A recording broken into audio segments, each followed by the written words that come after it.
Hi guys, welcome back. Today what we're going to look at is the grip. So I'm going to run through what would be known as a textbook neutral grip, and I'm also going to explain exactly what's meant when we talk about a weak grip and strong grips, or what effect that has on the golf club and therefore what effect that has on where the ball might fly. We're going to start with how to hold the club in neutral position, and then I'll talk about the differences into strong and weak and explain what happens. Let's get started.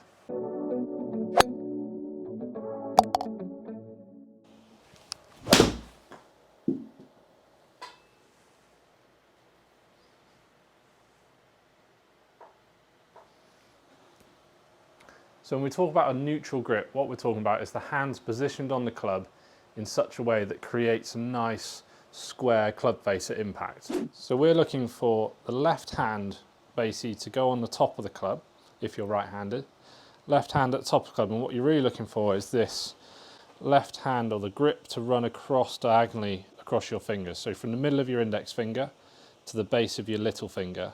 And whilst you're doing this, just make sure you hold on to that club face a little bit so it doesn't turn over left or right. Once you've got the fingers lined up, wrap the rest of the hand on top. You should get this part of your palm resting on top of the club, which is going to create almost like a pincered feel. So we're going to get the grip between the three fingers and the palm of our left hand. So that leaves the thumb to sit slightly down the right hand side and the index finger to sit lightly on the left hand side of the grip. So you see I create this kind of pinched thumb and finger position. That should point up to my right shoulder. When you look down, you'll see two knuckles on that left hand. So once I have my left hand on, I'm looking to put my right hand on now. Obviously you can interlock your fingers, you can overlap your fingers, we can only go for a split or baseball grip style.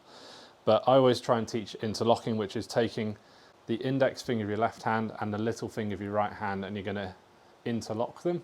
You're then going to be able to get the grip running diagonally again across the right hand fingers. Wrap the fingers underneath and you're going to get the right hand to wrap around on top. The left thumb should then fit into the groove of the right hand, and then that should allow the right thumb to sit slightly left side of the centre of the grip. And again, there's a V formed between your thumb and the finger, and that should point up also to your right shoulder or right armpit. If you get those two positions correct with the left and the right hand, we should have a nice neutral grip. That should really help us keep that club face nice and square.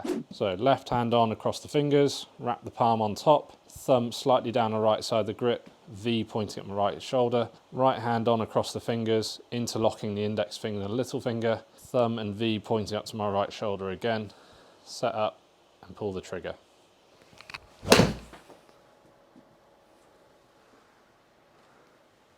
And we get a nice straight shot. When we talk about a strong grip, what we tend to see is one of two things, and sometimes even both of these things. But on the left hand, what we tend to get is the left hand a long way over to the right, so twisted to the right.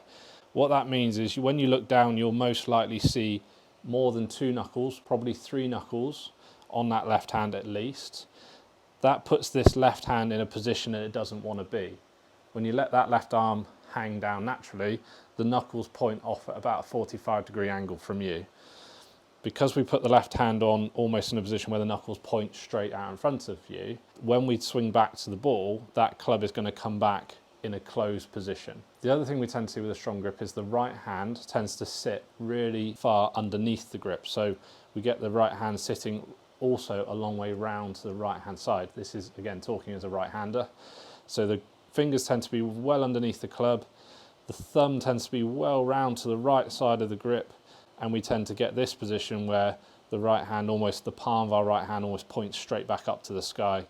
And what happens when we get both the left hand and the right hand in this position is, again, the hands want to return back to where they naturally need to be, and so we turn the club face over and the ball goes left. The ball starts left, it curves even further left because that club face is closed not just to the target but also to where I'm swinging the club, so we get that curve on the ball as well. So not an ideal position. Now we can play with a strong grip, we just have to learn how to deliver the club better in order to keep the club face square. What tends to work best if we have got the strong left hand and even sometimes the strong right hand is this club face wants to return in this position, so closed, because the hands want to get back to here. So to be able to keep the club face square, we have to push the hands forward. That keeps the club face squarer, but it also then takes loft away. So we're going to be mindful that the ball's going to come out low, but we can get that ball going a bit straight if we try. So when we come back to impact, we've got to feel like we keep those hands ahead for a lot longer, really push them forward, and that will really help to keep the club face square. So I really pushed my hands forward, and I was actually able to stop the ball going left on that one quite successfully, even push the ball slightly to the right. So it just shows with a little bit of a change in delivery of the club to the impact, you can actually change the club face and override that grip issue.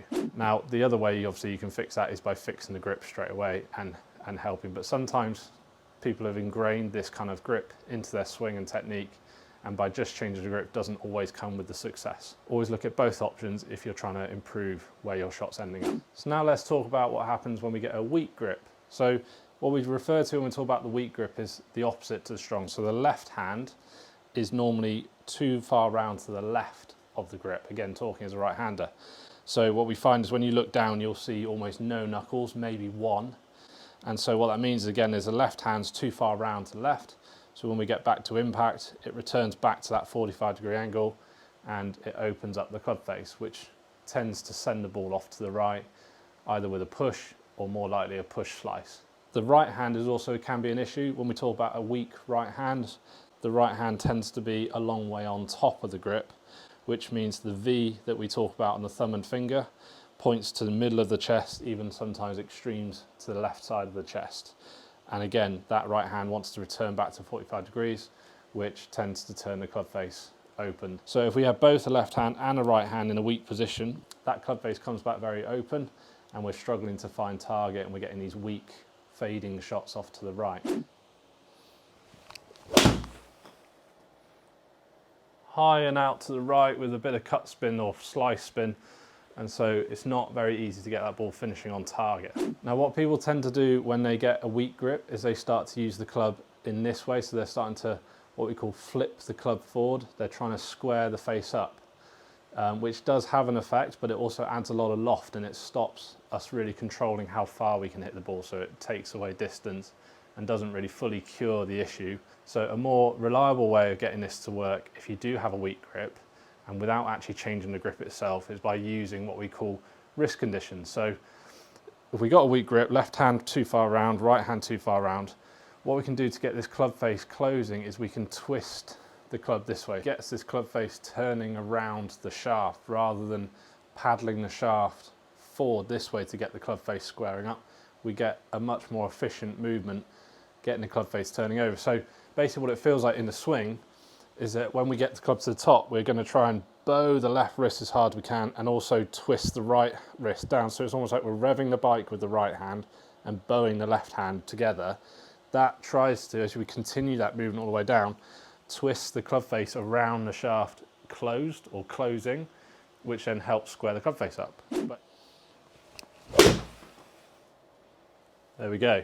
So I really exaggerated that, but you can see how much that really worked. It squared the club face up enough that I actually hit the ball slightly left of the line, and it was a much stronger flight, so I didn't lose out on distance and I didn't add a load of height. So that's it guys, that's my little video on how the grip works, how we get to a neutral grip, a strong grip and a weak grip, as well as a few tips there of how to make a strong grip or a weak grip still work for you. Try those tips, see how you get on in terms of controlling that club face better. If you enjoyed today's video, please do give it a thumbs up down below. For more videos like this, hit that subscribe button down below, followed by the little bell icon, and you'll get notified for every new video I post.